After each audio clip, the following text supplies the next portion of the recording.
Welcome everyone to another episode of Get Tech Smart. I am your host, Flo Nicolas, and oh boy, you guys are in for a treat today. Again, Get Tech Smart, we spend an episode talking all things tech that are happening right here in New Hampshire. And today I am excited for our guests because I've been trying to get this guest on here for, I feel like a year now. But you know what? Let's just jump right into it. This episode is going to be about space and robotics. Amazing. Listen, Jeromy Grimmett, I am so excited to have you here today.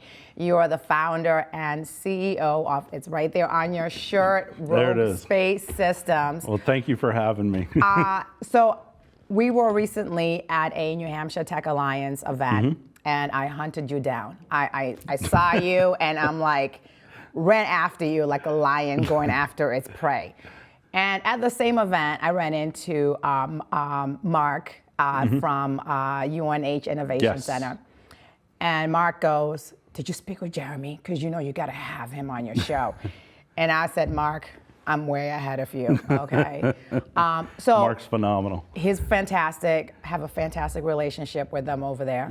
But let's get right into it. But before we start talking about robotics and space, first of all, who are you? We want people to know who you are and how you got into space and robotics. Well, the story starts off like most anybody that's in the space industry. You know, when I was a kid, right? When I was a kid, I played a lot of Legos. When I was a kid, I was outside every night with my telescope. When I was a kid, I wanted to, be an astronaut. I wanted to be an aerospace engineer. I wanted to, build and design planes. Actually, one of my ultimate goals was to work at Lockheed Martin Skunk Works. And that's really how it all started. But life happens, and my path was deviated, and I started a family, and I was in the Army. Never really went to college until the past decade and a half or so. And during the course of my education, after leaving Louisiana, I wrote a research paper, and that research paper turned into what is now Rogue Space Systems. Wow. So yeah, it's through some encouragement from some professors and going to the MIT Space Conference in 2019. I walked out. I called my business partner at the time and told him, I said, you've got till December 31st of this year. We're selling the company. I'm going to space. Right. And that was it. What was his reaction? He's like, space? Right. I was like, yep. Yeah. I was like, we're going to do this. I'm going to take everything we got, and we're going to build a space company. Yeah. And it was just go big or go home. Go big or go home, and here you are. Here you are, and Very you've gone blessed, big. very fortunate. Well, we swing way above our weight class, and we've been very fortunate that we've landed a few punches. So. And you're being really modest here, because I feel like you guys have actually landed quite a bit of punches. And this is why I wanted to really bring you on here and put a spotlight on you, because I don't know of any other companies here in New Hampshire really that are doing what you guys are doing. No. Right, exactly. See, there you go. He's being very humble. Now, there are some robotics companies, and they're doing some very interesting work in warehouse management and logistics and things like that. But the stuff we're doing is far and away outside of that. Right. Totally different use case, totally different systems. It's pretty cool. Yeah. And speaking about your journey, I mean, I know as a child, it's like going up to space was always something that just seemed, first of all, very impossible. Yeah, it's a very ethereal concept, right? Most people, when they think about space, it's this thing that's so far away, like it's 1,000 miles away. And that is just not the case. Space is 100 kilometers that way. That's it. Yeah. You're closer to space than Boston in some cases. Wow. Like, where our office is. We're closer to space at our office than we are to even Boston. And one of the things that I'm really proud of at Rogue is we spend a lot of time in the community. We spend a lot of time in schools. We spend a lot of time with kids, nonprofits, STEM-focused organizations, STEAM organizations, helping them to understand that space is not just for engineers. It's not an impossible thing to get to, that we break it down and make it simple. Space needs plumbers too. Wow. Because we do. Space needs everybody. So it's fascinating. It is fascinating. And now we want to get into kind of like the details of what exactly that you do and why does space need robots? Well, there's a lot of debris in space. So if anyone was interested, you could go to sky.rogue.space. Okay, if you open up that website, you will see a 3D model of every single object that is flying around in space around the Earth. All the satellites, all the space debris, all the rocket bodies, all of that is on that webpage. And as humanity has become more and more and more dependent on space, everything you do through the course of the day, I guarantee you are touching space at some point during the course of your day. Whether it's navigation on your phone, the time that is on your phone, the financial transactions, the TV shows that you're watching, anything that you do that requires some level of communications or even security, because our forces are all dependent on space. So it touches every person on the entire planet. They just don't realize it. So our job is to develop and build systems that can go repair satellites and remove space debris and make it safe for transport up and down to space. As an example, several years ago, a launch window for a rocket that's going up, SpaceX, Blue Origin, Rocket Lab, whomever, several years ago, that window was hours and hours and hours wide. Now, there's a number of windows that are down to 15 minutes. Wow. We launched more mass into space in 2022 than we had launched in every single year of space exploration combined. Wow. In the previous almost 70 years leading up to 2022.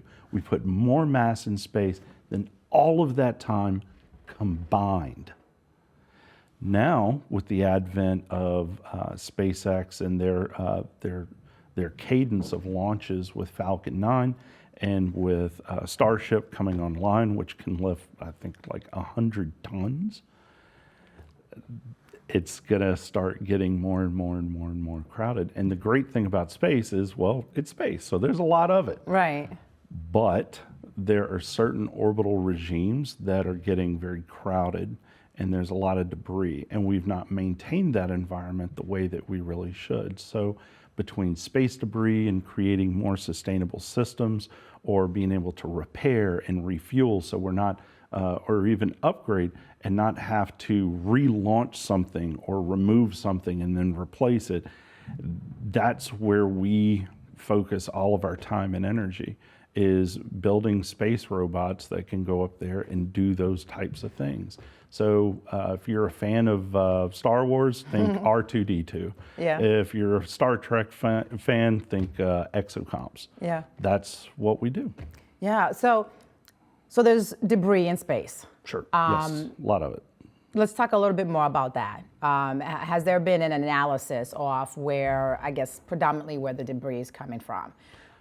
Is it mostly, from debris from space, or are we the ones who are contributing? Oh no, we're polluting it. Oh, great. So Yeah. okay, so we're not only polluting Earth, we're going straight up. Oh yeah, we're humans are fantastic at not learning from history and not learning our lessons. We're really, really good at that, and we're horrible predictors of the future. Yeah. So the simple fact is that we've let a lot of trash out there, and humanity was not really expecting the acceleration of the launch community and the access, the decrease in cost to reach space has been reduced by like 100 times. I mean, it's insane how cheap it is now by comparison of yesteryear.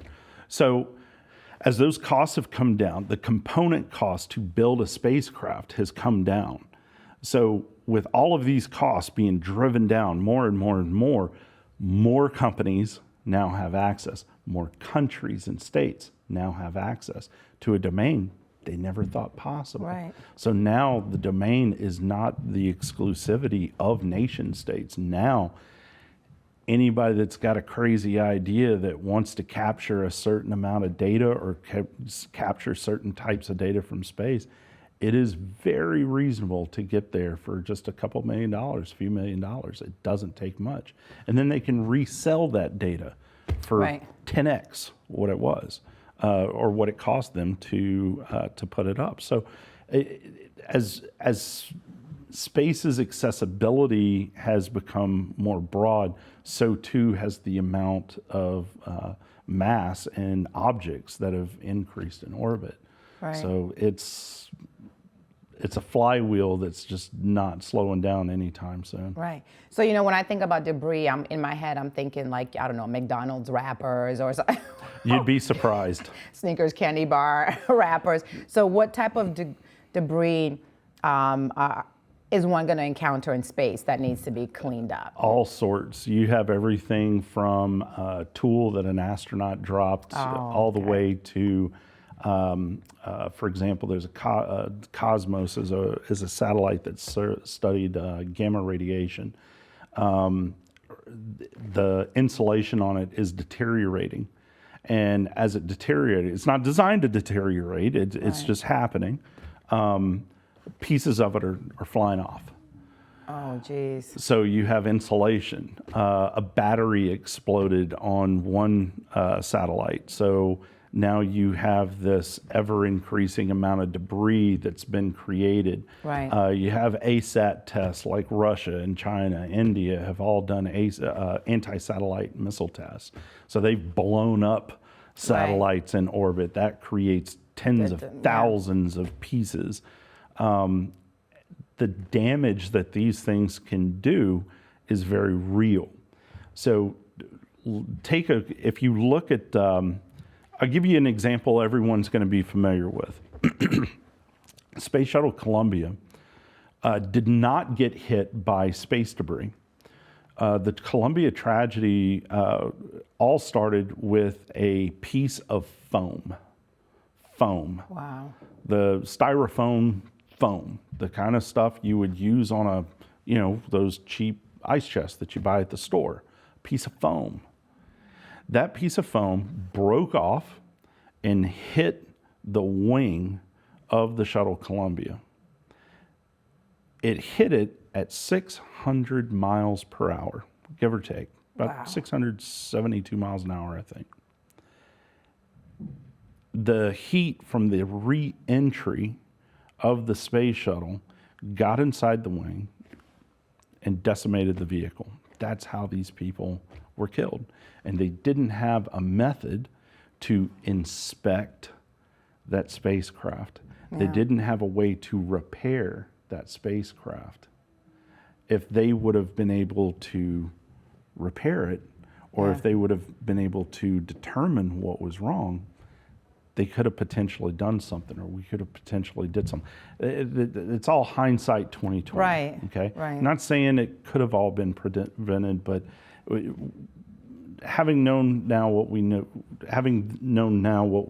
what we would have known then, or however you say that, And if you can do that kind of damage on Earth at 670 some miles an hour, imagine something traveling at 17,000 miles per hour.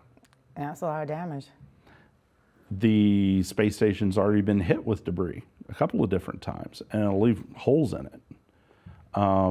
Fortunately, it's not hit the life systems. It hadn't hit anything like that, but the space station is constantly making adjustments for inbound debris. So they move the whole space station up and down and around to avoid hitting debris that's coming on. The Russians actually just tossed an experiment or something, literally just tossed it out. Wow. So there's a lot of danger there, and with space tourism starting to come to light, like with Virgin Galactic, Blue Origin, the stuff gets more and more dangerous because we're going to start occupying space more. Private space stations are going to be there. It's just the domain is getting more and more saturated, and more humans are going to be there. So it's dangerous, not to mention all the economic impacts that you could have. Right, and I love how you're just really the simplicity of your explanation, because I think people need to know this. Like, us Earthlings down here are not thinking about, debris going on in space and just the amount of risk that it has on, our astronauts. And now, we have the space tourism. It's dangerous out there. It's already hard enough. Space is already hard enough, but we're really doing a great job of making it harder. Right. So Rogue's job is to develop sustainable methods of removing, reusing, repairing, refueling, basically trying to make the domain a more sustainable environment so that we can continue to have the economic benefits of it, the things that help us every single day, keep those things operating. Now, low Earth orbit is the most congested area. The next would be geostationary orbit. That's about 38,000 kilometers out. Low Earth orbit is everything 100 kilometers to about 2,000 kilometers. So this is 38,000 kilometers away. Now, what's the economics of geostationary orbit is mind-boggling.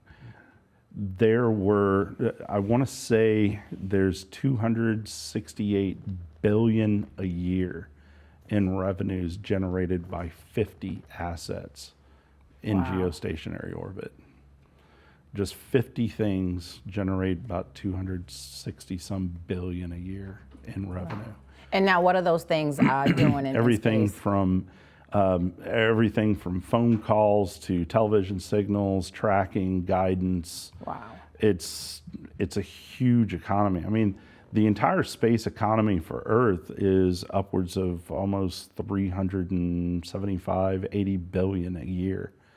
That's a lot. That's a lot. Right. The inflection point of the space economy, the in-space economy versus the global economy, they're predicting that it could actually inflect into the 2040s or 2050s because of the access that we've gained to space. So the in-space economy is on the rise, and it should reach $1 trillion probably by the 2030s, 2040s.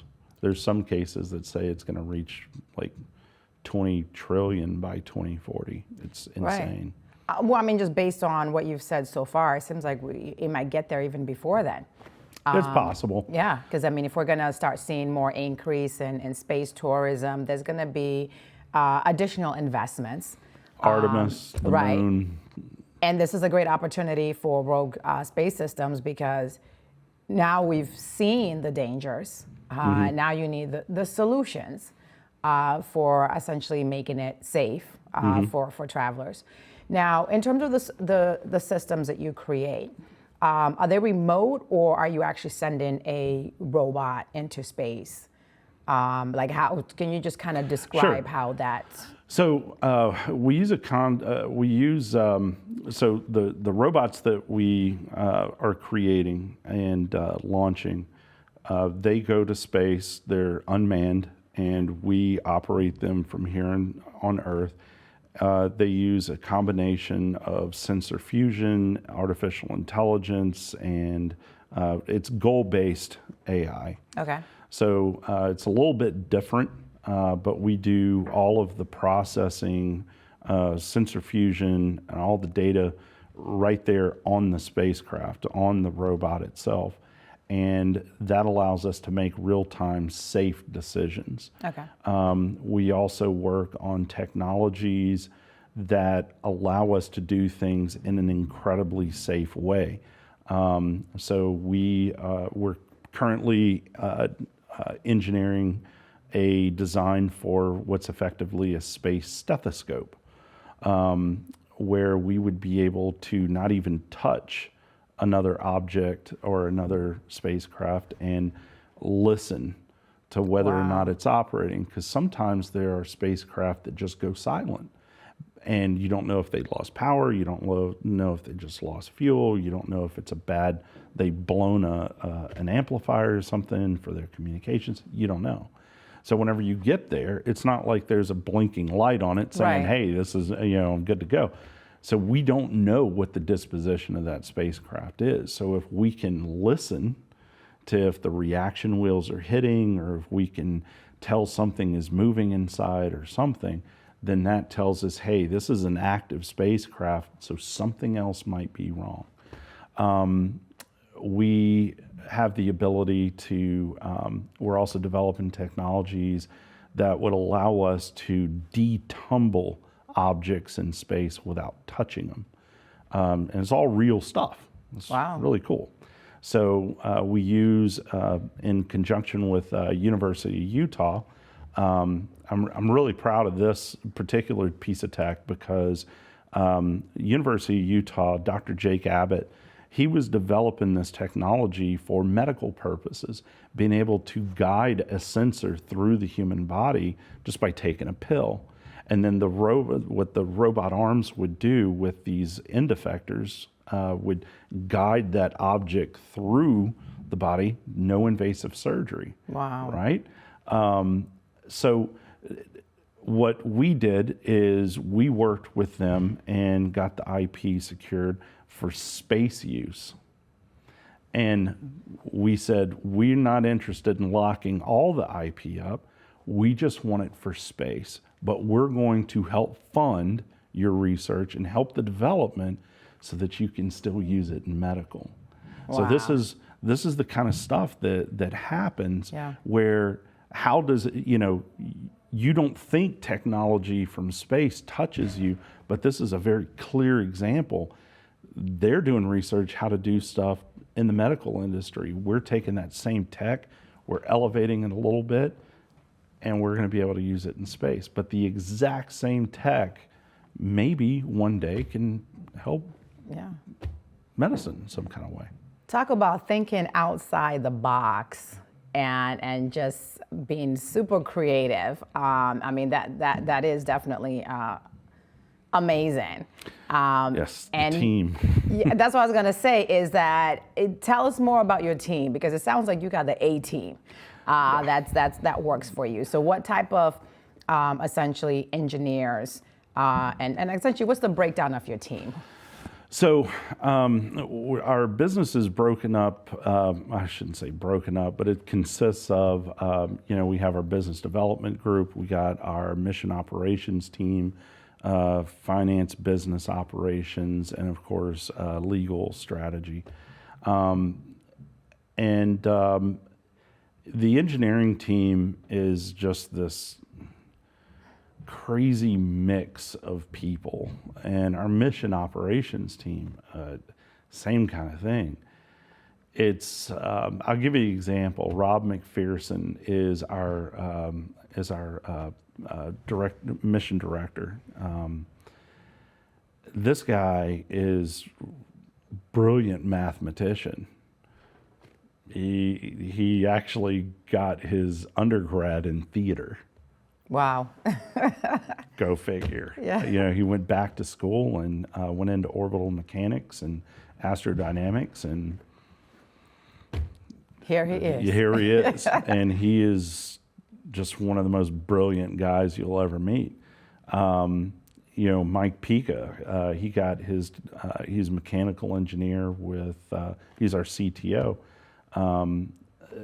Mike got his degree in mechanical engineering with a focus on marketing, or he had a double degree, I can't remember where exactly what. And he does it all. I mean, he writes code, he does the mechanical engineering, he does electrical engineering, it's insane, the stuff that he can do. He's kind of a jack of all trades and master of many. It's also a very diverse group in terms of background and age and everything. We have people on the team that have over 30 years worth of experience in space. Then we have people that we've brought in right out of Embry-Riddle or right out of BU. Wow. But they are operating at incredibly high levels. Normally you build a spacecraft and get it to space takes, if you're doing it really fast, 12, 18, 24 months. We had to do a pivot on a spacecraft. We had it delivered to the launch site in 5 months. Wow. These guys are just, the team is just beyond. The A-team. There's high performers, there's ultra high performers, right. And then there's these guys. Yeah. And we've brought in a couple of people that are ultra high performers. There's just something about the culture, there's something about how these guys operate and collaborate. There's just something about it, and just people just can't keep up. That is incredible. So.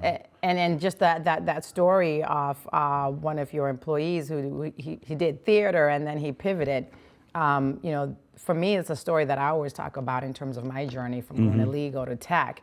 That, I mean, this should just be one of those inspiring and motivating, encouraging stories to anyone else that, you know, you can start at A, but you don't necessarily have to finish at A. You can pivot, you can follow your passion and end up doing incredible things. Yeah, I tell you what, space needs everybody. I kind of say it in jest, but it's the truth. Space needs plumbers too. Yeah. You know, we need pipe fitters. We need people that can know how to assemble things. We need business people. We need attorneys. We need doctors. We need lawyers. We need shop people. We need everything. Yeah. Everything that a terrestrial company needs, we need it. We need accountants. You know, we need business development people. Space needs everybody. There's a role and a job for anybody in space. Well, I mean, the way the predictions are set up right now or projected, you know, it's going to be a $1 trillion industry. So definitely accountants are needed. Somebody's got to count all that cash flow that's coming in. I wish it was me. But let's talk a little bit more in just regards to what do you see the future for our rogue space systems? We did talk a little bit about the tourism that's happening in space. Do you think that's something that you might consider? Oh no, that's not us. No. Human habitated systems. That's not us. We're very focused on building infrastructure for space. So if you want to know how space is going to progress, you look at history. Okay, and I'm not talking space history. I'm talking about our history. Not to be too nationalistic here, but it's just a really great example and correlation. If you look at the way that the United States moved west, okay, If you look at Manifest Destiny, that is the same basic principle that you can look at in terms of space, where we're trying to secure our frontier, secure our borders, and expand our influence, right? Space is the exact same thing. What's the first thing that you did? You send explorers, right? Yeah. So, well, just before that, we made the Louisiana Purchase, right? And I'm being from Louisiana, pretty proud of that. So we made the Louisiana Purchase. Then we sent Lewis and Clark, NASA, the explorers, go see what's out there. What's out there? What's going on? Come back, give us a report. We did that for a long time. Yeah. Then what did we do? We sent out the cavalry. Now we have the Space Force. Secure for settlement, right? Provide the security that we need. Then what did we do? We built railroads, rockets. Then you built telegraph lines across those railroads. That's Starlink. That's OneWeb. That's all these Viasat communications. Once you had the explorers, you've secured it. You've got a way to get up there with SpaceX, Rocket Lab, Astra, all these other companies that are getting the cadence increased to get up to space. You got your railroads now. You're starting to get your communications. Look at what happened to the American West. It's the same exact thing. Yeah. Now we have the Artemis program. We're going back to the moon. Same exact thing. Explore it, secure it, transport to it, communications. That's it. That's the model. That is what Rogue's doing. That is our model. We are sending our initial stuff out there to help explore, repair, make it sustainable. We're going to build in-space transport, waypoints, so that we can refuel and establish communications arrays. And then we're going to help support commerce, move there. That's what our focus is helping build the in-space economy. Yeah, and you mentioned artificial intelligence earlier, and unless you live under a rock, right now AI is the big thing. Oh yeah, everybody's talking about it. Everybody's talking about AI. It's everywhere. Financial industry, the medical industry, it's everywhere. Even lawyers are starting to implement legal technology tools that have AI capabilities. That's right. What do you think is going to be the impact of AI in terms of Rogue systems? Because I know right now you have some components of it, but are we going to get to a point where things can just be done remotely? You don't even have to send anything. Yeah. Okay, let's talk a little bit about that. I mean, it's not overnight, but our systems are built around what's called goal-based autonomy. So an example would be, I want you to go pick up that cup from that counter, and I want you to put that cup over there. So the autonomy knows all the sensors and resources that it has, the grippers, to go and pick that thing up, knows how to move, and then go place it. That's essentially a real basic thing or example of goal-based autonomy. That's what we're working on. Eventually, one day, when it's proven out enough, it'll be a fully autonomous system. We will say, okay, we want to make sure that this inclination at this altitude, at this LTAN, these are all orbital elements. Right. We want this to be maintained and cleared of space debris. And then the robots will be out there just making sure that everything is clear. Is done. Yeah. Eventually, that's a ways away, but it's possible. It's absolutely possible. Just seeing what's going on now. So now, when you're clearing the debris and moving out, where does it go? Is there a debris dump in space? Actually, there is. Oh, I was joking. So this has actually been the subject of a lot of discussion over the course of the past several months, because space debris is it's just getting so much more prolific. At some point, we're not going to be able to just simply deorbit it into the atmosphere where it'll burn up. Some objects are too big to burn up, okay? So still parts of them will be left over when they get to Earth, even though they've gone through the atmosphere. So there's a couple of different things here. If you're in low Earth orbit, we move it down, or we slow its velocity, and then the Earth's gravity pulls it in, okay? Or we set it up so that it could create more resistance, because actually there's still oxygen, there's still air molecules outside the main atmosphere of Earth. So there's still some atmosphere there. And if you'll still have air resistance even in space. So if you put a drag on it, it'll accelerate the descendants. If it's in low Earth orbit, we'll typically send it down to burn up. If it's an object that we know is just too big to burn up in orbit, there's a section of the Pacific Ocean that is the graveyard. So you're supposed to target your reentry on these objects for that graveyard that's in the South Pacific. If you're in geostationary orbit, which is 38,000 kilometers out, you move your debris or your old satellite or whatever, you move it about 150, 200 kilometers above that. And that's what we call the graveyard orbit. Sounds so complex, and I'm sure a lot of people are probably thinking, please tell me I'm not just going to be walking down the street and I'm going to see debris from space falling down on me. No, that's already happened. Oh, I want to say there's, I think SpaceX or China, there's actually been several incidents of reentries burning up and stuff landing in the middle of the street. There's Great. people that's had rocket bodies. I want to say something burned up and landed in China. I mean, it's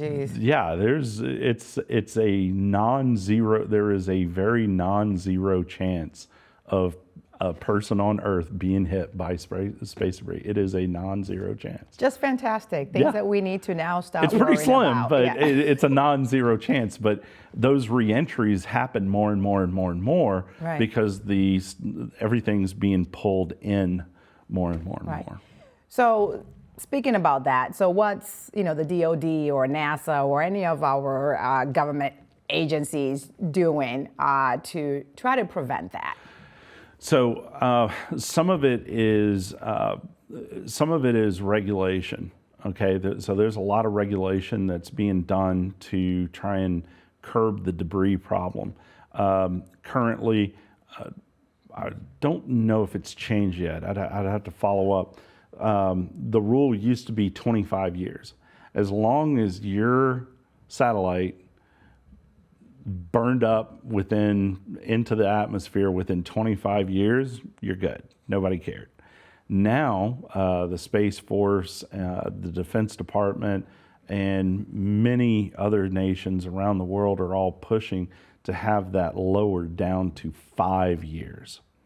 Because 5 years forces everyone to actually remove their stuff until you get like non-compliant actors like the Chinas and the Russias and the North Koreas and the Irans.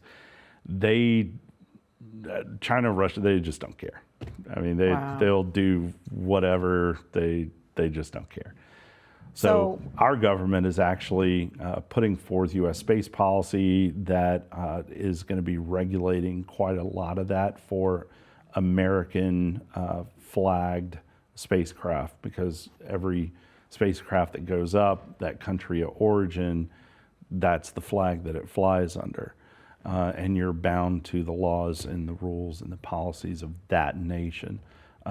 Canada's got their own rules. Everyone, because of the Space Treaty of 1967, the Outer Space Treaty of 1967, every signer has their own space policy for every country. Yeah. So some are more enforced than others. Right. It sounds like we need like a NATO type of group that gets together for cleaning debris and holding other people accountable. It would be that would be interesting. Right. The problem is that you're trying to get 150, 60, 70 countries to abide by that body, and right. the UN just doesn't have any teeth. So right. they say that, oh, you got to go settle these problems based on the treaty. You got to go settle those problems in the World Court, but right. it's easier just for the country itself to enforce it if they choose to do so, which is where some of the complexities start coming in. Right. And do you think that we're going to see an increase in terms of monitoring, the debris? Oh, 100%. Yeah, that's already escalated fivefold just in the past few years. Leo Labs is a great company. They're doing a lot. Kahan Space, really good friends of ours. Privateer, Steve Wozniak's company is doing a lot of that. There are a multitude of companies that are using artificial intelligence and predictive learning and things to predict and then calculate movements and course corrections of spacecraft to avoid what they call conjunctions. So conjunctions are when two objects in space look like they're about to hit. So that's called a conjunction. So predicting those conjunctions, and the government's also looking to potentially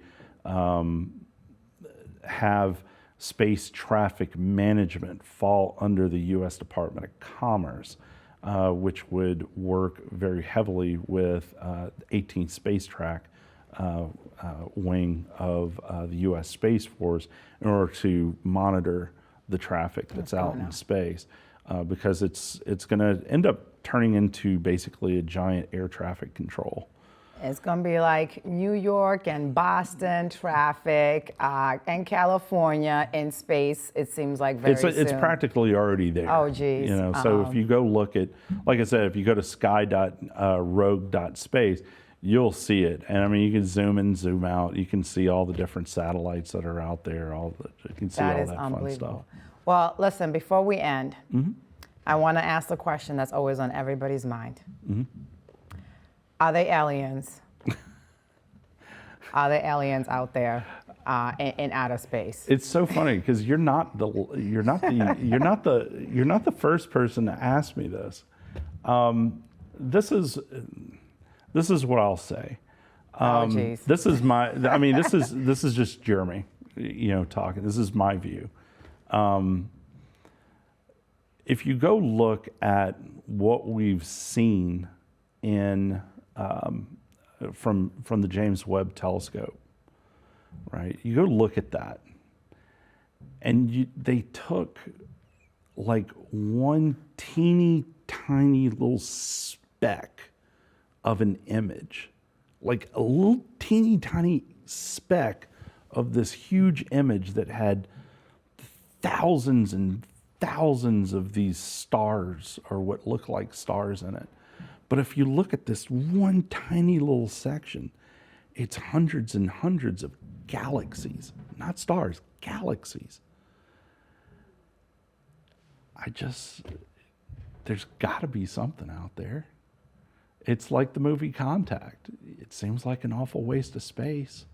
Now, whether they've come here to see us, I don't know. Yeah, Area 51.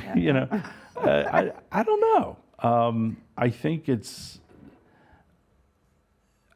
that if aliens or extraterrestrials have come here, I gotta believe we'd probably know about it. I don't think it would be a secret that could really be kept very well. Their technology would just be, and if they did, it's very possible that if they had the tech to get here, that they could make it so we never even knew they were here. That is true. because their tech is just so much more advanced. We wouldn't even be able to if you're going faster than light speeds, you probably figured out how to camouflage yourself so nobody can see you. So I don't know, but I certainly do believe there's something out there. Where it's at, don't know yet. But NASA's doing a good job of trying to figure that out, and the data that we're getting with James Webb detecting even Goldilocks qualified planets and stuff is amazing. So we'll see. We shall see. Well, this has been an amazing conversation. Well, thank you. Is there anything that I've left out that you want the audience to know? I don't think so. I mean, everything that we do at Rogue is all based on the team, the community. I think that's the message. It's not any one person that does anything with us. We're very focused, or we're very we're big believers in community, both within the company, our external partners, and the community at large. So we're always looking for partners. We're always looking for people to send us ideas. People send us ideas all the time. It's just building community and trying to do something that's bigger, greater than ourselves. Yeah. That's it. Have you guys teamed up with the Sea Science Center yet in Manchester? I feel like you guys should have an exhibit there. Yeah. We now we're the McCall Shepherd Center over in Concord. We love that place. We're corporate members, of course, and we've not done anything with the Sea Science Center yet. Although now I'm going to go back and tell Shannon and make sure we do something with them. Yeah. Well, let's talk, because I actually have an event coming up at the Sea Science Center. Hey, love to help. Yeah. Well, this has been fantastic. I mean, mind-blowing. And you know what? It was well worth the wait to get you on the show. That's so sweet. Thank you. Yeah, I know. You explained everything in a very simplistic manner that I think everybody is going to be. I do my best. They're going to be on your website, I bet you, researching to learn more. I'm going to be on that website trying to find out more information about aliens. But this has been absolutely fantastic, Jeromy. I'm so happy you were able to stop by. And if there are any new developments or any new tech that you want to come back and share, or maybe you want to bring some of your really techie, geeky, nerdy team on the show, we can definitely do that as well. We can do that. Thank you so much again for stopping by. Thank you for having me. It's been a pleasure. You are so welcome. And to everybody else at home, thank you so much for watching another episode of Get Tech Smart. Stay tuned for more episodes, and maybe I might finally find out if aliens are real. So stay tuned for that.